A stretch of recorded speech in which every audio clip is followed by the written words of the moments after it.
Not the world we live in, no doubt about it. All right, Johnny Mac, good stuff. We'll get into more of the practice today. Obviously, started a little bit on receivers there. We'll circle back on them. I'm sure we'll have some more conversation on those guys. Lane Johnson did return, John. Obviously, that was a welcome sign. And then you mentioned he did not participate in the team drills.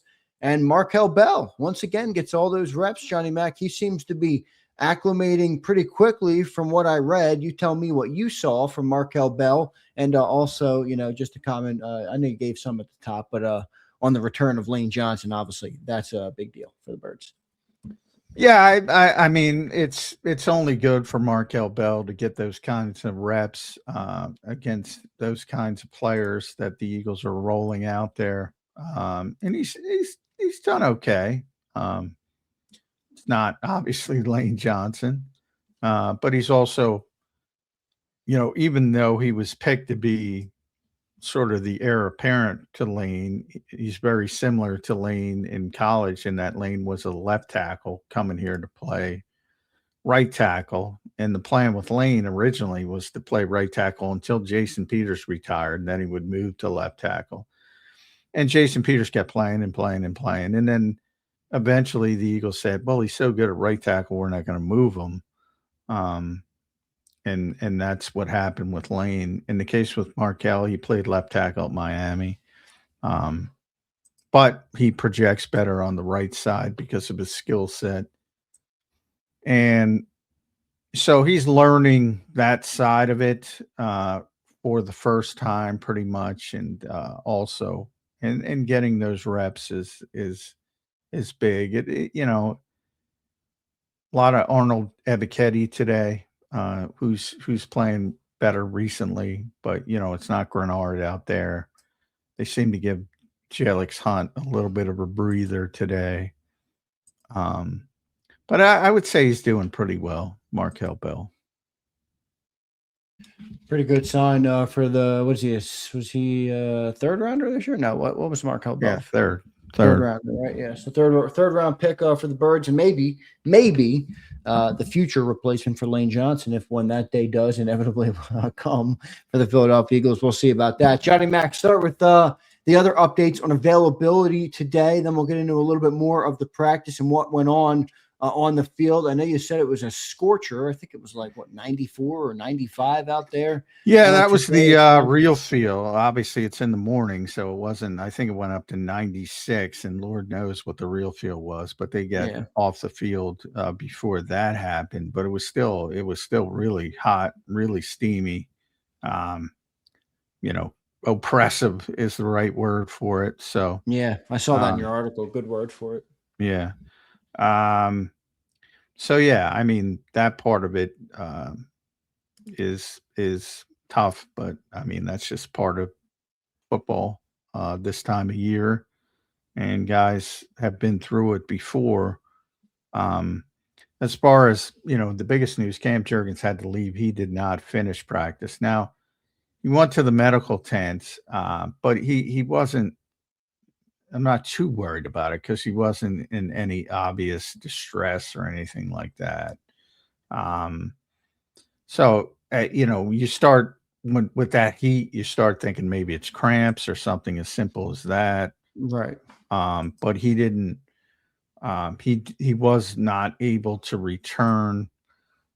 Jake Majors took over first team reps ever for Jake Majors. A lot of people probably don't know him. He was an undrafted guy last year. Has the Texas record, which is a pretty good program, by the way, for starts. So he I think 57 of them.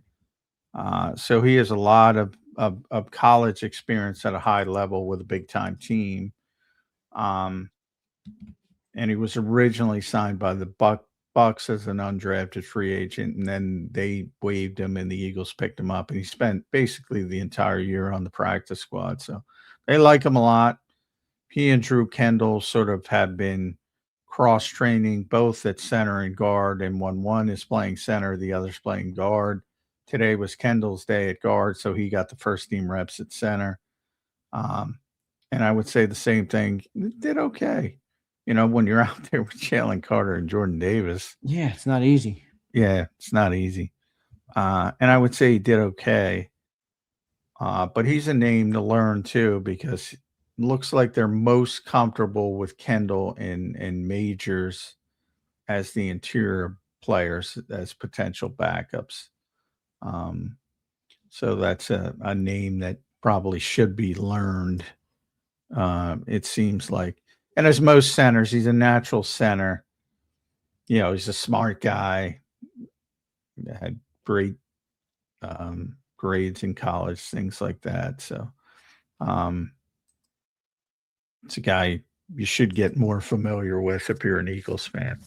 So concern level on Cam Jurgens is still low. Yeah, I didn't. He was. In fact, he walked right by me when he was going to the medical tent, and I thought it was so nondescript. He wasn't limping. There was no. I thought he was Did you going even in. tell where he was injured? No, that's what I'm saying. I thought he was Yeah, going right. in. A Okay. lot of times, guys go in to take a a leak, and I thought he was just going to the bathroom, and he'd be right back. Because there was no, like, he didn't hit the ground. He didn't. There was no obvious injury, no limp, no nothing. Um, that's why I throw out cramps as a possibility with the heat. But we'll learn more tomorrow about that. But I would not expect it to be anything serious. Yeah, we'll see about that. We'll see what it looks like tomorrow. And Jake held his own, so pretty good job going up against two big defensive tackles right there, and obviously Markel Bell a lot. John, how does I guess it's still really early to like tell this, or maybe even hard to tell this in a practice setting, but you have now seen the offensive line with two backups, Markel Bell and Jake Majors now. Has the offensive line, have they been able to hold their own, in the face of adversity like that and look all right with that many backups in? A lot of people have had their concerns on depth at the offensive line, obviously, because of what went on last year where you had banged up Landon Dickerson, banged up Cam Jurgens, and many thought, some depth at that spot would be very important this year. Well, today they were okay, but there's other days where they haven't looked great. So, that ebb and flow of training camp, which if you listen to Nick this morning, he did the same thing again. The up, the down. Today was more of an up day for the offense. I would say all three quarterbacks were pretty sharp at the same time, which hasn't happened before. So that was a positive. It started off. I mean, Jordan Davis had a sack. I put that in quotes because nobody knows if it's going to be a sack, but really good push, and they should have blown it dead, the play. But so it's been uneven, similar to everything with the offense. But today was a pretty good day for everybody. So, and that includes the young guys on the offensive line. They did okay. Um, Carter had a batted ball and a red zone thing, and like I said, David said the defense made their plays as well, but you expect more of a shit show if you got the backup in there, and it wasn't that bad. Good stuff. All right, John. You mentioned we got a little sidetracked there with Cam. Obviously, that's a big story. But who else didn't practice today? And then there were some limited ones as well. Just rattle off the names if you have them in front of you. I think everybody's keeping their eye on who's in, who's out, who's playing, who's not right now. Oh, we got some breaking news here, by the way. Uh-oh. Practice has been moved up to 9:30 tomorrow because of there the you go. heat. Yeah, it's going to be hot again tomorrow. I would alert. I would assume. Ooh, Yeah. Broncos. Another more breaking news. Broncos defensive lineman Matt Henningsen tore his Achilles at practice today. That's brutal. Yeah. So practice is going to start a little bit earlier. That'll mean Sean Mann is going to talk at 9:10 ish. He's up tomorrow, so trying to beat the heat. Makes some sense. So a little bit of logistical talk. But where were we? What we're saying? Who missed Oh, practice today? Yeah. let me pull up the list. Devontae and Mekhi, most notably, they're both out there watching but not participating. It's all hamstrings, basically, with the exception of Keyshawn James Newby, who's got an right ankle issue. He's been out for 3 practices now. So Britton's out with a hamstring. Britton, Covey, Mekhi, Devontae, and Cole Wisniewski remains out with a hamstring. Not looking good for Cole Wisniewski, huh? No. Can't make the club in the tub. And then there were a couple limited players along with Lane Johnson, who's, was just a progression, workload thing. They'll ramp him up. Might be back tomorrow.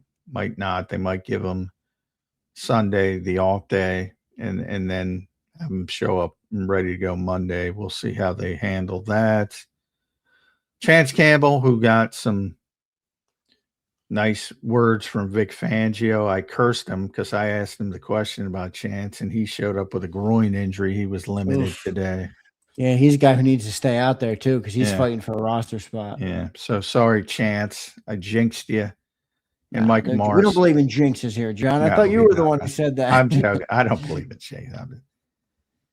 It's a bit. It's a bit. Micah Morris with a shoulder is still limited. So probably trouble for him too, right? Yeah, I mean he's still got a chance because he's a draft pick, but certainly, as I said, it seems like Drew Kendall and Jake Majors are ahead of him on the interior.